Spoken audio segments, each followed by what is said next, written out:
شروع اللہ کا نام لے کر جو بڑا مہربان نہایت رحم والا ہے۔ حامیم، اس کتاب کا اتارا جانا اللہ کی طرف سے ہے جو زبردست ہے، دانا ہے، جو گناہ بخشنے والا اور توبہ قبول کرنے والا، سخت عذاب دینے والا ہے، صاحب کرم ہے۔ اس کے سوا کوئی معبود نہیں، اسی کی طرف لوٹ کر جانا ہے۔ اللہ کی آیتوں میں وہی لوگ جھگڑتے ہیں جو کافر ہیں، تو ان لوگوں کا شہروں میں چلنا پھرنا تمہیں دھوکے میں نہ ڈال دے۔ ان سے پہلے نوح کی قوم اور ان کے بعد اور امتوں نے بھی پیغمبروں کی تکذیب کی، اور ہر امت نے اپنے پیغمبر کے بارے میں یہی قصد کیا کہ اس کو پکڑ لیں اور بیہودہ شبہات سے جھگڑتے رہے کہ اس سے حق کو زائل کر دیں، تو میں نے ان کو پکڑ لیا، سو دیکھ لو میرا عذاب کیسا ہوا۔ اور اسی طرح کافروں کے بارے میں بھی تمہارے پروردگار کی بات پوری ہو چکی ہے کہ وہ اہل دوزخ ہیں۔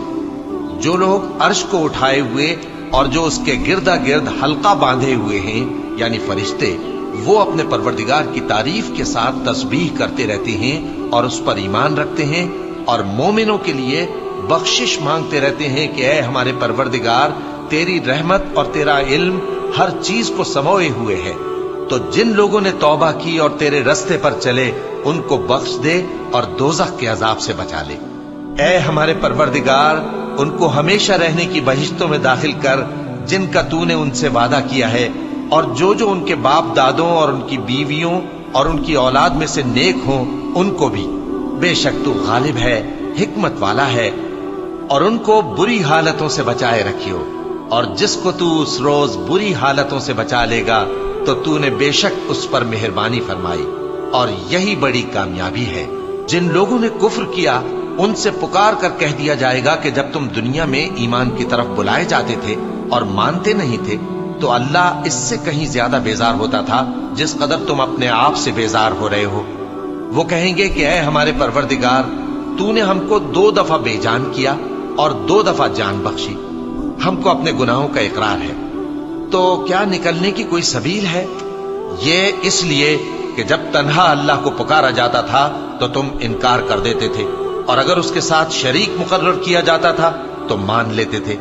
سو حکم تو اللہ ہی کا ہے جو بلند و بالا ہے، بڑا ہے۔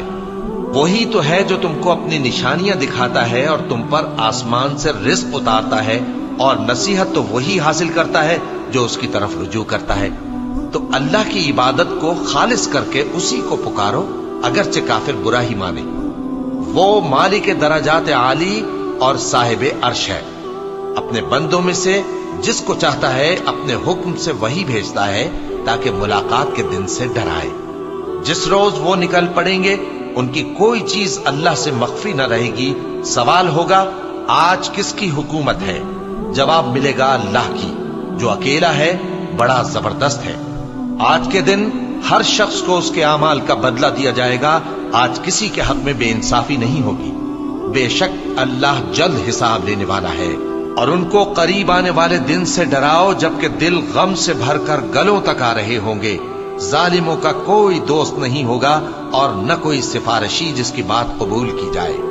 وہ آنکھوں کی خیانت کو جانتا ہے اور جو باتیں سینوں میں پوشیدہ ہیں ان کو بھی، اور اللہ سچائی کے ساتھ فیصلہ فرماتا ہے، اور جن کو یہ لوگ پکارتے ہیں وہ کچھ بھی فیصلہ نہیں کر سکتے۔ بے شک اللہ سننے والا ہے، دیکھنے والا ہے۔ کیا انہوں نے زمین میں سیر نہیں کی تاکہ دیکھ لیتے کہ جو لوگ ان سے پہلے تھے ان کا انجام کیسا ہوا؟ وہ ان سے زور اور زمین میں نشانات بنانے کے لحاظ سے کہیں بڑھ کر تھے، تو اللہ نے ان کو ان کے گناہوں کے سبب پکڑ لیا، اور ان کو اللہ کے عذاب سے کوئی بھی بچانے والا نہ تھا۔ یہ اس لیے کہ ان کے پاس پیغمبر کھلی دلیلیں لاتے تھے تو وہ کفر کرتے تھے، سو اللہ نے ان کو پکڑ لیا۔ بے شک وہ صاحب قوت ہے، سخت عذاب دینے والا ہے۔ اور ہم نے موسیٰ کو اپنی نشانیاں اور دلیل روشن دے کر بھیجا، یعنی فرعون اور حامان اور قارون کی طرف، تو ان لوگوں نے کہا کہ یہ تو جادوگر ہے، جھوٹا۔ غرض جب وہ ان کے پاس ہماری طرف سے حق لے کر پہنچے تو وہ کہنے لگے کہ جو لوگ اس کے ساتھ اللہ پر ایمان لائے ہیں ان کے بیٹوں کو قتل کر دو اور بیٹیوں کو زندہ رہنے دو۔ اور کافروں کی تدبیریں بے ٹھکانے ہوتی ہیں، اور فرعون بولا کہ مجھے چھوڑو کہ موسیٰ کو قتل کر دوں اور وہ اپنے پروردگار کو بلا لے، مجھے ڈر ہے کہ وہ کہیں تمہارے دین کو نہ بدل دے۔